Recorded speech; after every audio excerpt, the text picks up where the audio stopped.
Bueno, bienvenidos. Continuamos con el módulo que vamos a abordar la salud y el cambio climático en la República Argentina. En esta parte 2 nos vamos a centrar en los impactos sanitarios del cambio climático.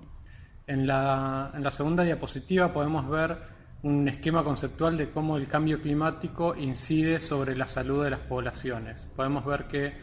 el cambio climático puede generar cambios en la frecuencia e intensidad de eventos extremos, generando efectos directos sobre la salud.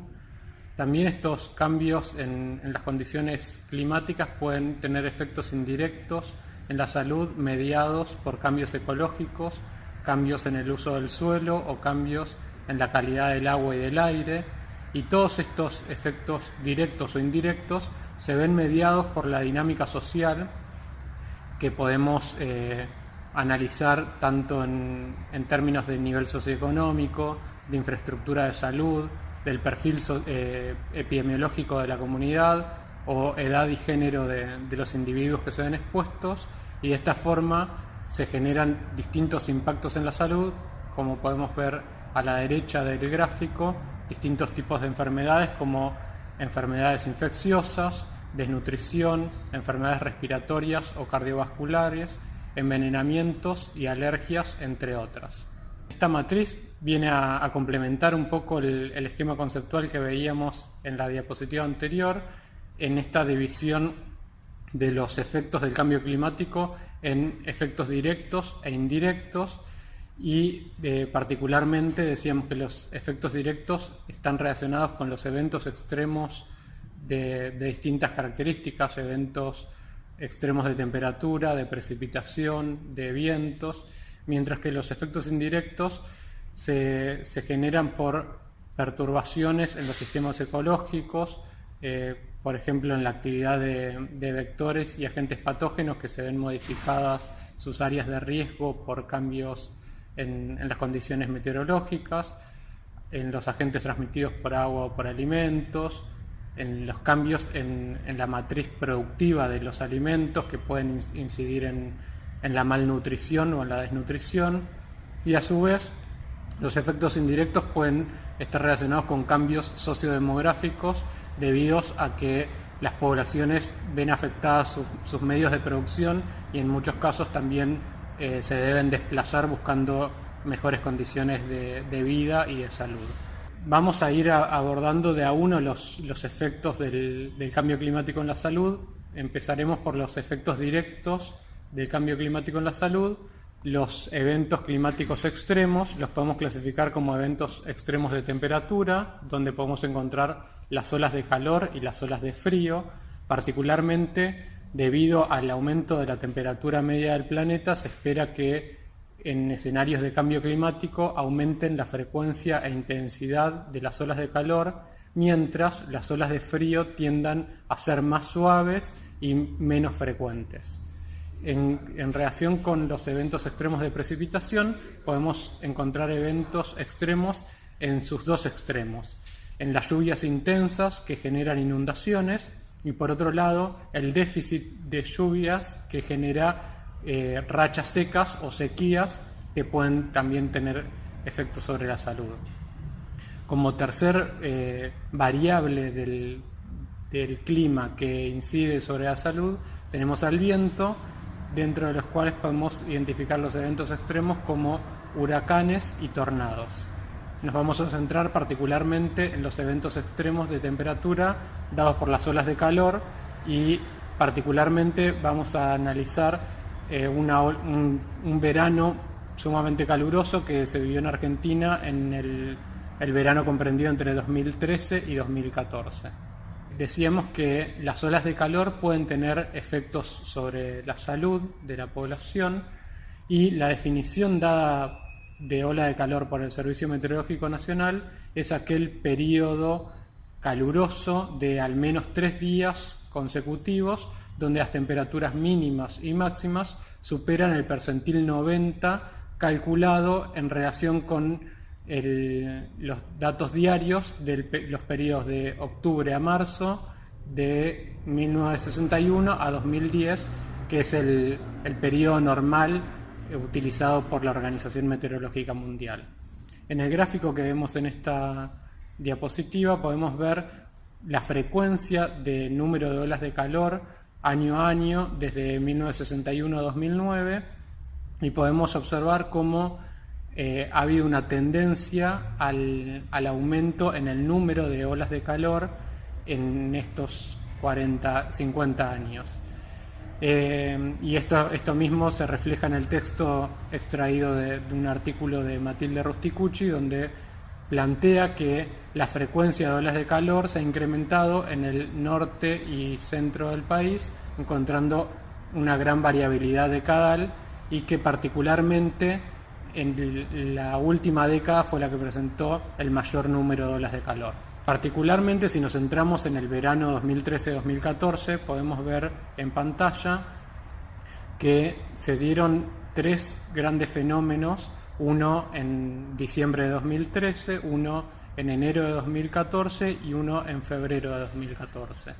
Los mapas que ven en la parte superior de la imagen son la frecuencia de días en las cuales la temperatura mínima y máxima superaron a los percentiles 90. Y en los mapas en la fila del medio vemos la frecuencia de días con temperaturas máximas por encima del percentil 90 y en la inferior la frecuencia de días con temperaturas mínimas mayores al percentil 90.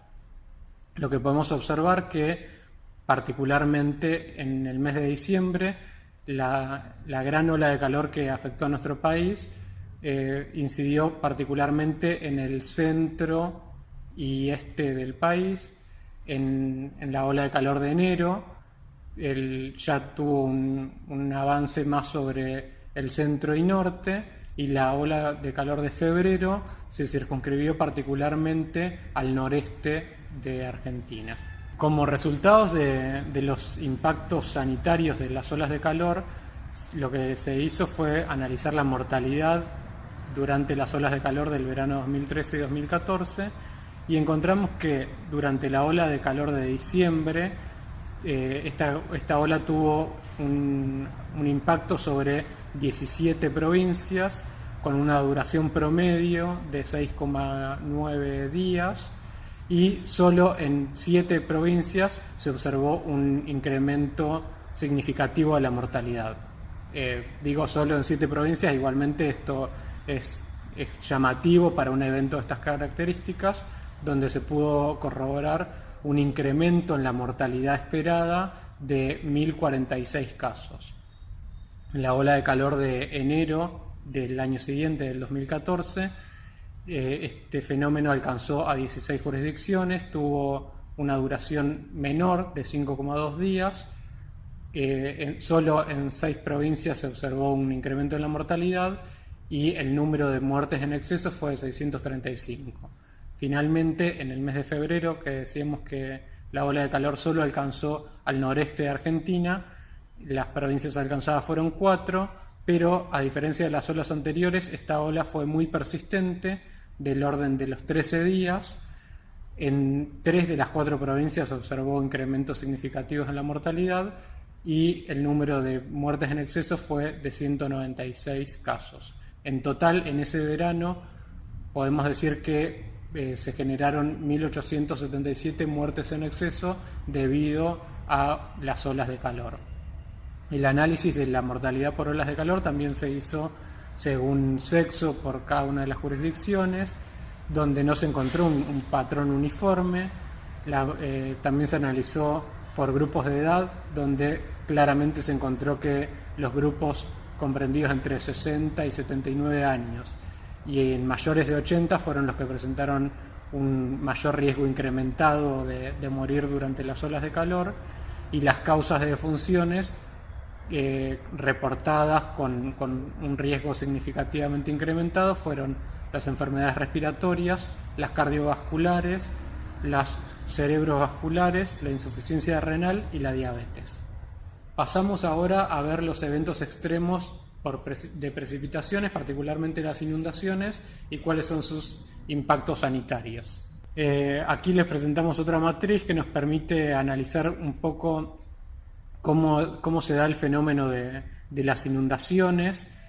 que tienen inicio en una lluvia de intensidades mayores a las medias, y que esto genera un exceso de agua que en condiciones de saturación del suelo y en cuencas específicas puede generar desborde de riberas en algunos cursos en particular,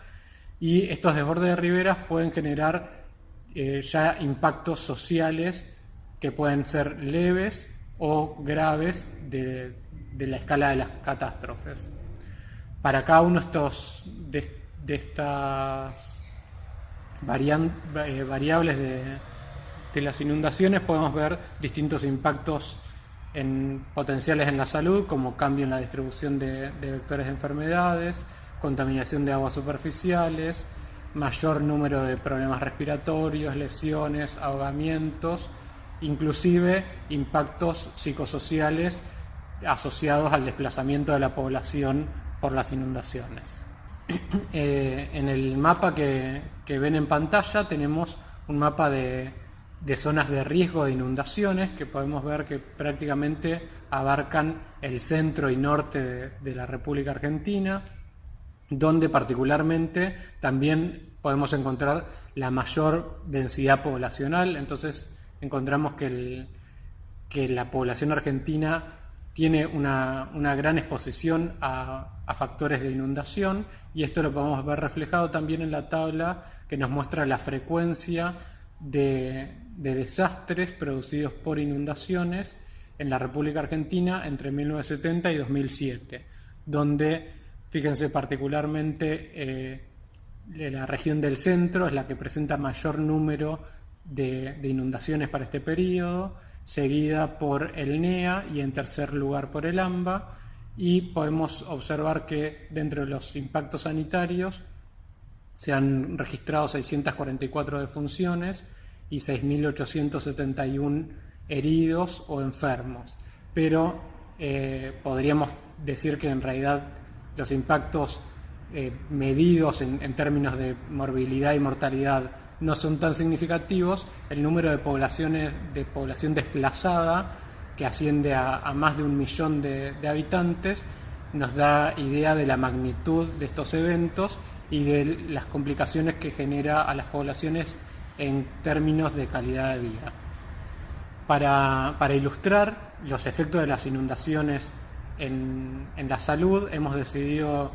utilizar 2 ejemplos. Uno es el de la inundación de Santa Fe, generada en el año 2003, en el cual esta inundación se inició a fines de abril y se debió a un desborde del río Salado, y cómo este río lo que hizo fue ingresar agua a la ciudad, y ese agua quedó encajonada debido a una defensa que había generada sobre la costa del río, generando grandes impactos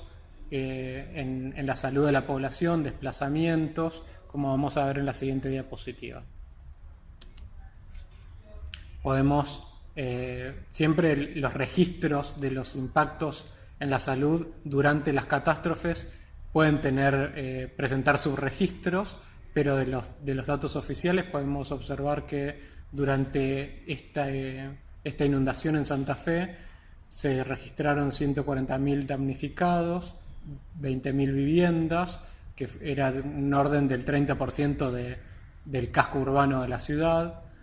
Se tuvieron que montar 453 centros de evacuados en distintos edificios que no estaban pensados para tal fin, como escuelas, clubes, parroquias, y que generan una exposición de la población a condiciones de hacinamiento, falta de salubridad, y esto puede incrementar los efectos en la salud. También vemos que se cortaron rutas debido a esta inundación, y esto generaba también la llegada de donaciones y de alimentos y de provisión de agua potable para la población que estaba habitando en los refugios de desplazados. Viniendo más acá en el tiempo, podemos utilizar otro ejemplo de una gran inundación, que fue la ocurrida en la ciudad de La Plata entre el 2 y 3 de abril del 2013. Pueden ver en la imagen que se encuentra a la izquierda de la pantalla la frecuencia de precipitaciones. Estos son todos los eventos registrados durante el último siglo de precipitaciones, los eventos más de mayor intensidad. Y podemos ver que la mayor columna, que ascendió a 392 milímetros, fue el registro que se dio durante este evento del 2 y 3 de abril del 2013.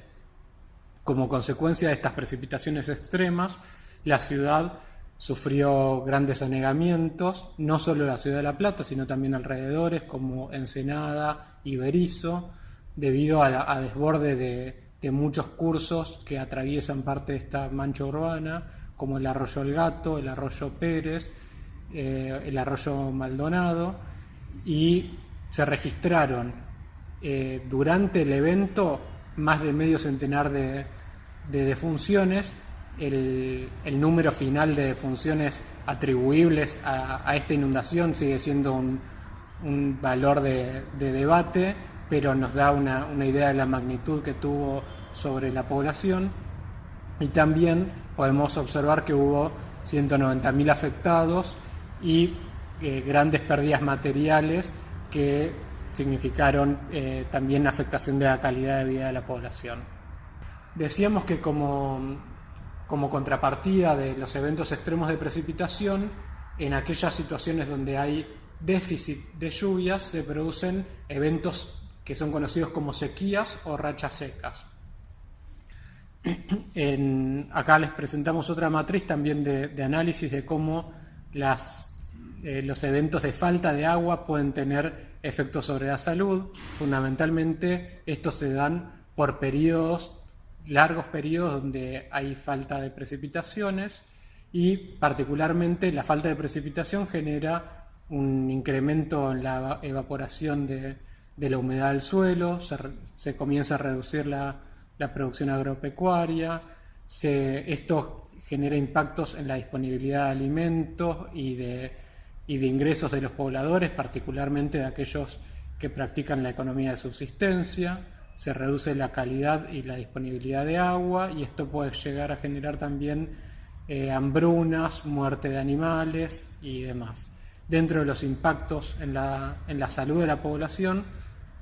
también podemos observar cambios en la distribución de vectores de enfermedades. Un caso paradigmático es el del nordeste brasilero, en regiones donde hubo una gran sequía hace un par de años. Paralelamente a ello se observó un brote de dengue debido a que la población, por falta de suministro de agua, las pocas veces que accedía a agua que le suministraban con camiones cisternas, la almacenaban en el peridomicilio y generaron condiciones adecuadas para el desarrollo de los vectores que transmitían la enfermedad. Acá podemos ver cómo en una situación de falta de lluvia, que uno pensaría que una enfermedad como el dengue puede estar controlada, al contrario se generó un brote. Otros tipos de efectos sobre la salud que podemos ver son particularmente los que están asociados con la alimentación, la desnutrición y la falta de nutrientes, la mayor vulnerabilidad ante infecciones también por un sistema inmunológico deprimido, y de nuevo los impactos psicosociales debidos al sometimiento a un evento extremo y a la pérdida, por ejemplo, pensemos en la pérdida de productividad de poblaciones rurales, que esto sin duda genera impactos sobre la condición psicosocial de esta comunidad. En la filmina que tenemos en pantalla podemos ver un mapa de la distribución de sequías en nuestro país, y vemos que tiene un comportamiento distinto al de las inundaciones, donde podemos observar tres grandes zonas, una particularmente en lo que es la zona de Cuyo, una con un desarrollo vertical que comprende parte de la provincia de Córdoba, norte de Santa Fe, este de Santiago del Estero, oeste de Chaco y sur de Formosa, y una tercera zona en el sur de la provincia de Río Negro y también en el norte de la provincia de Chubut. En el mapa podemos, en la tabla que encontramos junto al mapa, podemos ver también la frecuencia de sequías que se dio en el periodo 1970-2007, donde podemos ver que la región con mayor frecuencia de estos eventos fue la región centro, seguida del NEA. Esto quizás tiene que ver con la forma en que se han registrado los datos y no con las zonas donde se dan mayores sequías. Y particularmente no podemos dar información sobre los efectos directos sobre la salud, pero las sequías generan múltiples impactos indirectos que muchas veces pueden pasar inadvertidos o invisibilizarse, pero no por eso se deben menospreciar los efectos de las sequías sobre la salud. Bueno, como tercer grupo de eventos extremos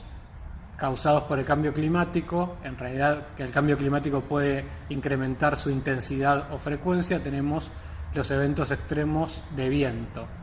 Vamos a ver en la siguiente diapositiva un mapa de áreas de riesgo de vientos huracanados. Es un mapa bastante viejo, pero no hemos podido encontrar nada que actualice estas zonas de riesgo, así que creemos que debe seguir vigente. Y también se puede ver junto al mapa una tabla donde se analiza la frecuencia de eventos extremos de viento y sus impactos en la Argentina en el periodo 1970-2007. Acá podemos ver que la región del AMBA y centro son las que presentan mayor frecuencia de estos eventos, seguidos en segundo lugar por el NEA. También, al igual que las inundaciones, podemos observar que hay registros de muertos y heridos causados por estos eventos extremos. En el caso de los muertos, para este periodo de 40 años, tenemos un registro de 596 defunciones, mientras que se han registrado 5.995 heridos o enfermos causados por los vientos huracanados. Y también estos vientos de magnitudes significativas han generado el desplazamiento de poblaciones que han tenido que ser evacuadas por deterioros de las condiciones edilicias de los lugares donde residían. Al igual que hicimos con las inundaciones, trajimos dos ejemplos para ilustrar el fenómeno de vientos huracanados en Argentina, que obviamente no tienen la misma magnitud que se puede observar en las regiones tropicales, pero que han tenido sus impactos en la salud. Un caso paradigmático es el del tornado en la localidad de San Justo, en la provincia de Santa Fe, que se registró en 1973. Acá vemos un artículo periodístico que refleja la magnitud que tuvo este tornado, con un registro de 50 muertos y más de 300 heridos. El evento se dio en el día 10 de enero del año mencionado y arrasó con gran parte de la población, generando también un gran número de desplazamiento de población. Hubo alrededor de 1.500 personas que debieron ser reubicadas en viviendas vecinas debido a la situación crítica de las viviendas en las que residían. Viniendo más acá en el tiempo, tenemos también otro fenómeno que se dio en el año 2012 de vientos huracanados. En este caso fueron 4 tornados que tuvieron incidencia en la zona del oeste y sur del área metropolitana de Buenos Aires, en que debido a la alta densidad poblacional que reside en esta región, generó grandes impactos y rotura de infraestructura, caída de postes de electricidad, y esto también genera impactos sobre la salud porque hubo población que durante varios días debió estar sin suministro eléctrico, sin poder preservar sus alimentos. Posiblemente esto también generó afectación en los servicios de recolección de residuos y de provisión de agua potable, y indirectamente debe haber afectado la salud de la población. No tenemos registros de este evento en particular, pero podemos ver, como aparece en la pantalla, que hubo vientos que superaron los 130 km por hora y que tuvieron desarrollos horizontales de oeste a este. Como decíamos en la diapositiva anterior, los eventos extremos, ya sean de precipitación o de vientos, generan un colapso de muchos de los sistemas que funcionan habitualmente en nuestras ciudades. Pueden generar la pérdida de infraestructura sanitaria, como de redes de agua potable o desagües cloacales. Pueden generar también el colapso de defensas para inundaciones. Inclusive pueden generar la afectación de la infraestructura física de los establecimientos de atención de la salud. Entonces, estos establecimientos, que pueden ser cruciales en el momento de la atención de un desastre, también pierden su capacidad de brindar atención a la población. Habiendo cerrado los efectos directos del cambio climático sobre la salud, vamos a ver ahora algunos efectos indirectos del cambio climático sobre la salud, particularmente de situaciones que se han dado en nuestro país o de las cuales hay registros. Como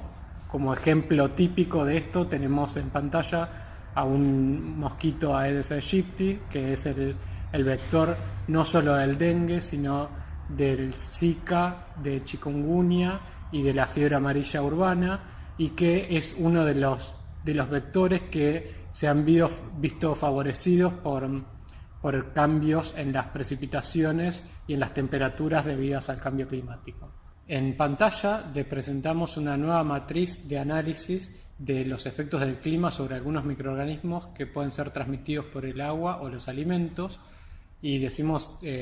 algunos porque sería inabarcable poder presentar todos aquellos agentes patógenos que pueden tener variación por fenómenos del cambio climático, pero podemos ver cómo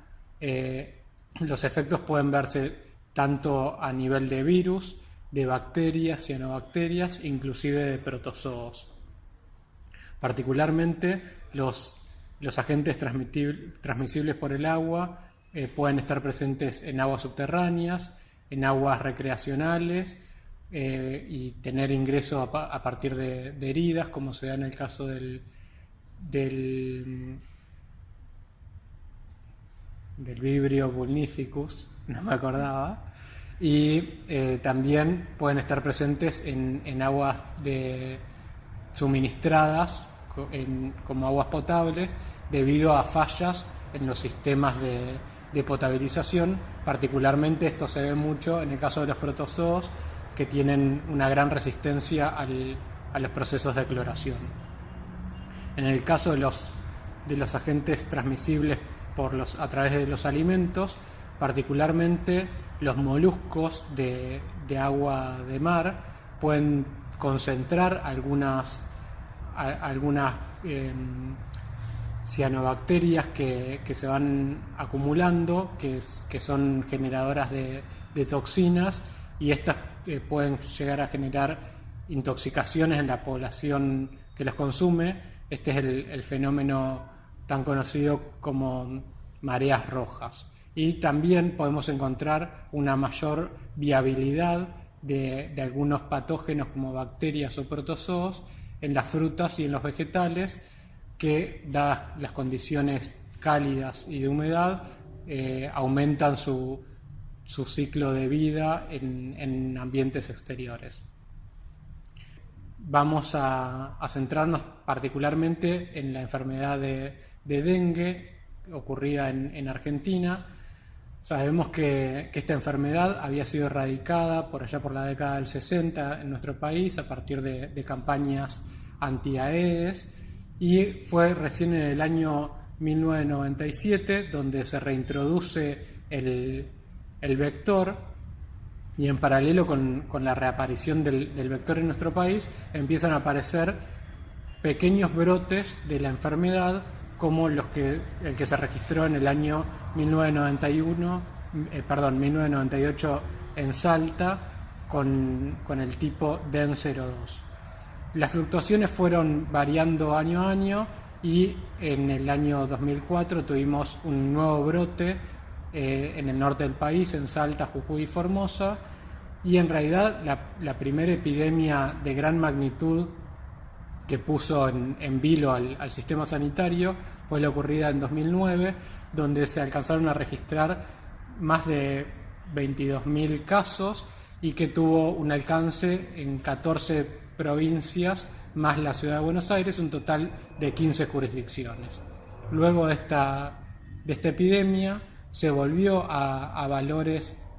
muchos más controlados y nuevamente en el año 2015-2016, porque en realidad el brote comenzó en diciembre del 2015, se registró la mayor epidemia de dengue en nuestro país, con un alcance de 15 jurisdicciones y un registro de más de 40.000 casos, particularmente del tipo DEN 01 de virus de circulación. En el mapa que vemos en pantalla se observa la región de distribución del mosquito Aedes aegypti, que decimos que es el principal vector del dengue en nuestro país, y en realidad lo que podríamos hacer es ver cómo con acuerdo del cambio climático estas regiones se podrían ampliar hacia el oeste y hacia el sur. Este es un mapa de distribuciones solo para el periodo comprendido entre 1991 y 2016. En pantalla tenemos presentado otro mapa. Este ya es un mapa de riesgo ambiental de dengue. Es un mapa producido por la Comisión Nacional de Actividades Espaciales en conjunto con la Dirección de Epidemiología del Ministerio de Salud de la Nación, donde podemos ver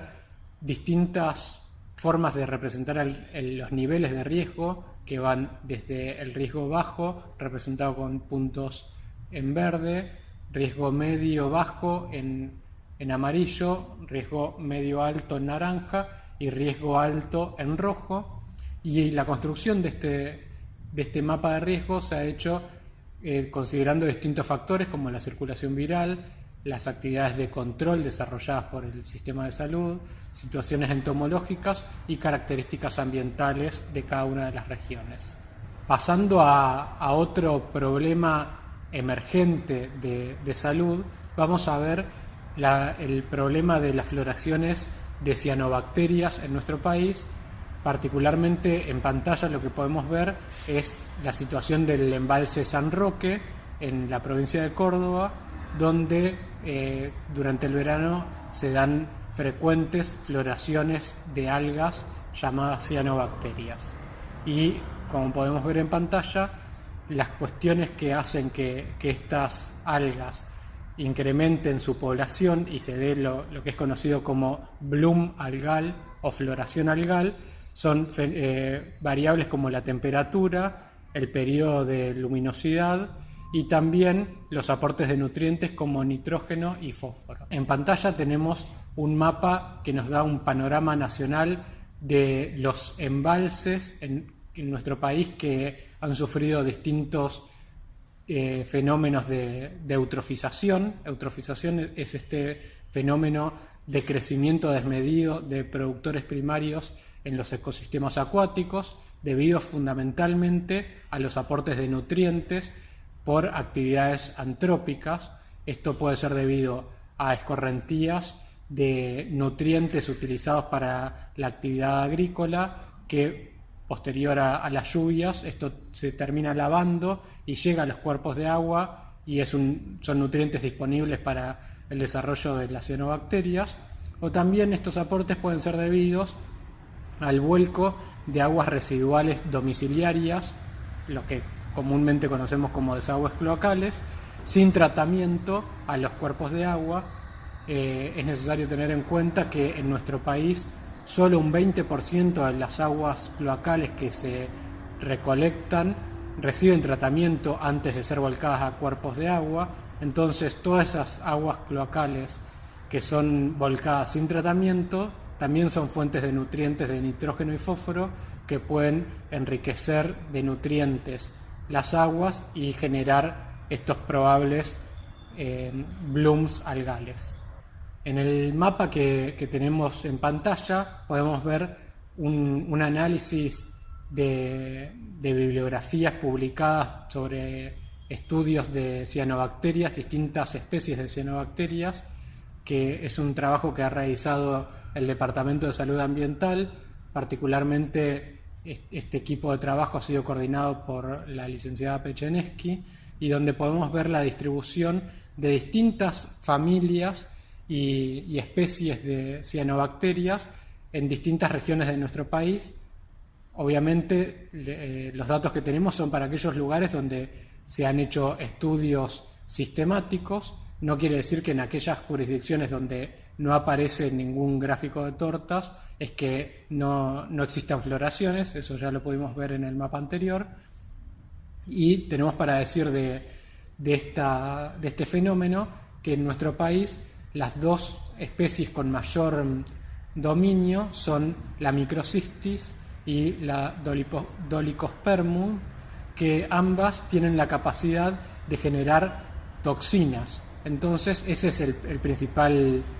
interés para el sistema sanitario, porque estas algas pueden generar toxinas que van a estar presentes en las aguas recreativas, donde la población se puede exponer y presentar distintos cuadros de intoxicación aguda, e inclusive la llegada de agua con cianotoxinas a las plantas de potabilización de agua, si no son adecuadamente operadas, pueden generar la llegada de cianotoxinas al agua potable que se distribuye a través de red. En pantalla lo que vemos es un cianosemáforo también desarrollado por el Departamento de Salud Ambiental del Ministerio de Salud de la Nación, donde se hace una propuesta de categorización de riesgos según las dimensiones y la intensidad de las floraciones algales en riesgo alto, mediano y bajo. Particularmente estos niveles de riesgo están pensados para la comunicación de riesgos de floraciones de cianobacterias en aguas recreativas. Esto se ha trabajado mucho en la zona del lago San Roque, también en la cuenca baja del río Uruguay, donde la Comisión Administradora del río Uruguay también cuenta con un sistema de alertas de floraciones algales, y la propuesta de este cianosemáforo es que sea tomado por cada uno de los comités de cuencas de aquellos cuerpos de agua donde se producen floraciones algales, para comunicar el riesgo y minimizar la exposición de la población a estas floraciones y de este modo evitar los impactos sobre la salud. En pantalla lo que vemos es la relación entre dos fenómenos que a priori podríamos creer que son fenómenos independientes. Ambos son fenómenos de alcance global y que tienen principal actividad en la atmósfera de nuestro planeta, como son el cambio climático y el agotamiento de la capa de ozono. Y lo que planteamos en esta diapositiva es que estos dos fenómenos tienen sinergias, tanto en sus orígenes como en los efectos sobre la salud. En los orígenes tienen sinergias porque muchas de las sustancias que son agotadoras de ozono también pueden ser sustancias con capacidad de generar efecto invernadero. Inclusive muchas de las sustancias que han sido planteadas como sustancias que no agotan el ozono y que han venido a proponerse como reemplazo de las sustancias agotadoras del ozono, también tienen capacidad de generar efecto invernadero, y esto nos genera un conflicto de intereses, porque estamos resolviendo un problema ambiental pero incrementando otro. En cuanto a las sinergias en los efectos sobre la salud, el planteo que hacemos en esta diapositiva es que el cambio climático está generando incrementos de la temperatura media anual en el planeta. Estos cambios de temperatura pueden generar que haya aumentos de temperaturas en latitudes más altas, donde en general la población no tenía gran exposición al ambiente externo por temperaturas que no eran agradables. Estos aumentos de temperatura también nos pueden generar cambios en hábitos, como por ejemplo hábitos de vestimenta o hábitos de exposición al aire libre, y todo esto puede incrementar la exposición a la radiación ultravioleta proveniente del Sol. En relación con los efectos de la radiación UV sobre la salud, los podemos clasificar en efectos agudos y crónicos. Dentro de los agudos tenemos desde una simple quemadura por exposición al sol, la fotoqueratitis o fotoconjuntivitis como efectos también sobre la visión, y ya viendo los efectos crónicos podemos observar de nuevo efectos sobre la visión, como son las cataratas producidas por radiación ultravioleta, el melanoma maligno de piel y el tumor maligno de piel como dos expresiones de cáncer de piel producidos principalmente por exposición a radiación solar ultravioleta. Bueno, en la siguiente diapositiva vemos distintas mediciones de radiación UV que ha realizado el Servicio Meteorológico Nacional. El servicio realiza la vigilancia de la radiación a nivel del suelo en solo algunas de sus estaciones meteorológicas, y acá hemos decidido mostrar solo 3 para mostrarles cómo es el comportamiento medio de la radiación en un periodo de un año, pero considerando el año entre el 1 de julio y el 31 de junio para encontrar el mayor nivel de radiación UV a mitad de nuestra curva. Acá podemos ver tres campanas. El gráfico que presentamos en la parte superior del mapa es la medición de radiación UV en la estación de La Quiaca. Fíjense que acá, aparte de la latitud, incide en los niveles de radiación UV la altitud que presenta la zona del altiplano de nuestro país, donde podemos observar que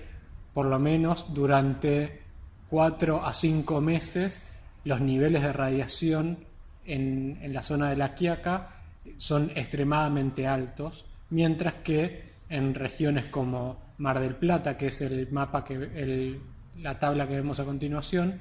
los niveles de extremadamente altos se dan solo durante un mes,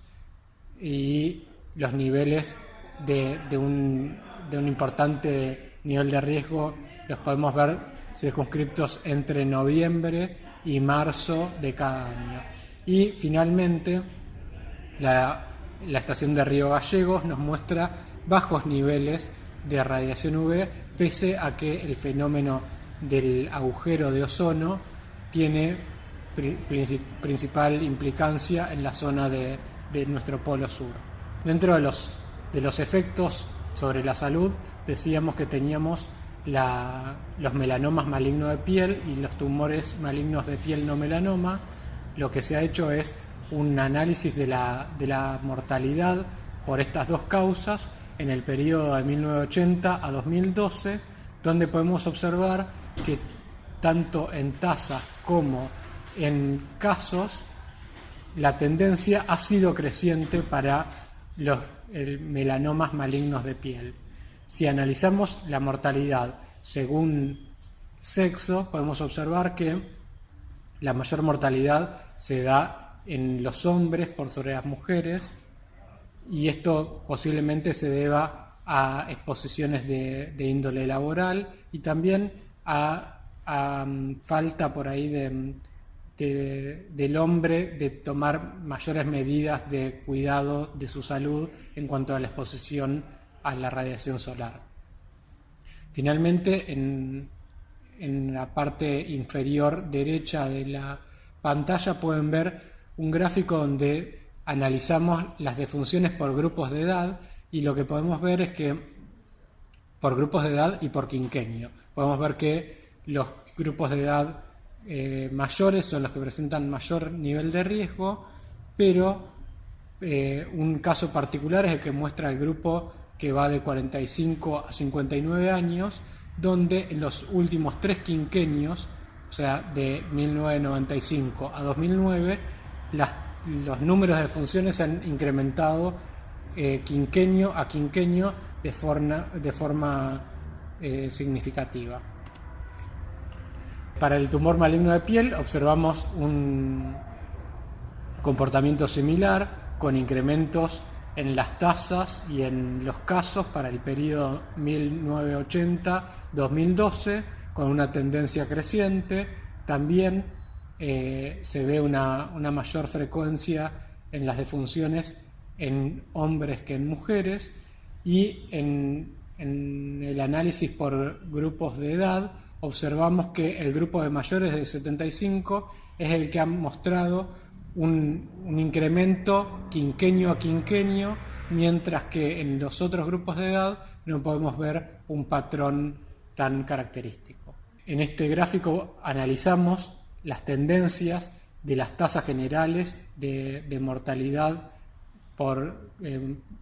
melanoma maligno de piel y tumor maligno de piel no melanoma. En las dos podemos ver que hay una tendencia creciente.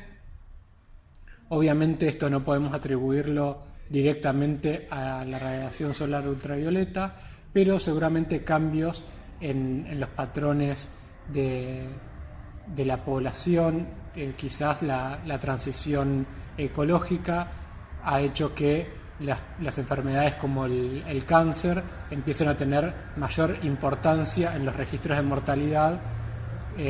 y esto se vea reflejado en los incrementos de las tasas por estos dos tipos de cáncer de piel. En pantalla vemos mapas que nos muestran la distribución por jurisdicción de las tasas brutas de mortalidad, en este caso para el melanoma maligno de piel, y lo que hicimos fue comparar el primer quinquenio, 1980-1984, contra el último quinquenio de estudio, 2005-2009. Lo que podemos ver es que mientras que en el primer quinquenio la región o las jurisdicciones con mayores tasas eran Corrientes y Ciudad de Buenos Aires, en el último quinquenio las tasas se incrementan en la mayoría de las jurisdicciones, observándose la mayor tasa en la Ciudad Autónoma de Buenos Aires, pero toda en la franja centro del país se ven incrementos en las tasas de mortalidad. Algo similar se observa para las tasas brutas de mortalidad por tumor maligno de piel no melanoma, donde comparando el primer quinquenio contra el último quinquenio también vemos que aumentan el número de jurisdicciones donde las tasas se han incrementado. Acá no podemos ver un patrón regular de tipo geográfico, pero sí se observa que mientras que en el primer quinquenio solo una jurisdicción tenía tasas de mortalidad entre 1 a 1,5 cada 100.000, en el periodo 2005-2009 tenemos por lo menos 6 jurisdicciones que superan estas tasas de mortalidad por tumor maligno de piel no melanoma. Bueno, y en la última diapositiva que presentamos también pensando en la comunicación de riesgos para la salud ambiental, el CITEDEF, el Centro de Investigaciones Científicas y Tecnológicas para la Defensa, en conjunto con la Universidad Tecnológica Nacional, han desarrollado un solmáforo, que es un elemento que nos permite medir la radiación ultravioleta que puede tener impacto sobre la salud, y convertir esto en una escala de colores, que es la propuesta por la Organización Meteorológica Mundial y la Organización Mundial de la Salud para las alertas tempranas por radiación ultravioleta, y que nos permite ubicar este tipo de aparatos en lugares donde haya gran exposición de la población a la radiación solar ultravioleta, y de esta forma que la población, simplemente por ver el solmáforo, pueda